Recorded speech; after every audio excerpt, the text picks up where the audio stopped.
ভাই কোন দেশ থেকে আসলেন? দুবাই থেকে ভাই। দুবাই। বর্তমানে দুবাইতে বাংলাদেশি প্রবাসীদের কি অবস্থা?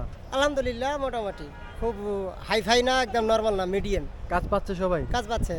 আচ্ছা আচ্ছা। যারা কাজ কর্ম করার লোক তারা ঠিকই কর্ম করতেছে, যারা হয়তো বা বেকারত্ব ঘুরে বেড়ায় তারা হয়তো বা কাজ পায় না, মানে অনেকে আলসির কারণে কাজ আলসির করে কারণে না, কাজ করে না। মানে কাজ খুঁজতেই যায় না। কাজ খুঁজতেই যায় না, আচ্ছা আচ্ছা, কাজ খুঁজলে আর কি কাজ কাজ মেলে। পায় না, কাজ করলে। মাশাআল্লাহ। আপনি কত বছর ধরে আছেন দুবাইতে? আমি 3 বছর সফরে আসলাম, ছুটিতে আসলাম আজকে।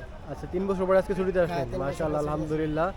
কেমন লাগছে বাংলাদেশে এসে? আলহামদুলিল্লাহ অনেক ভালো। এয়ারপোর্টের সার্ভিস কেমন ছিল আজকে? এয়ারপোর্টে সার্ভিস আগের থেকে অনেক ভালো, অনেক আগের তুলনায় অনেক ভালো। আচ্ছা আচ্ছা। তো যারা আছেন বাংলাদেশি প্রবাসী দুবাইতে এবং যারা নতুন করে যেতে চায় তারা কি যেতে পারবে বর্তমান সময়ে? হ্যাঁ, বর্তমান দুবাইয়ের ভিসা বন্ধ, তারপরে ভিসা খুললে দুবাই যাইতে পারবে, অসুবিধা নেই, আচ্ছা। সমস্যা নেই, দুবাই যাইতে পারবে। ভিসা খুললে আপনি কি মনে করেন নতুন করে যাওয়া উচিত? কাজ ঠিক মতো পাবে? হ্যাঁ, বাংলাদেশি লোক যেহেতু অনেক বেকার, যদি বিদেশ যাওয়ার তাদের ইচ্ছুক থাকে তো যাইতে পারবে, ভিসা খুললে দুবাই যাইতে পারবে, দুবাই- দুবাইতে কর্মস্থান আছে।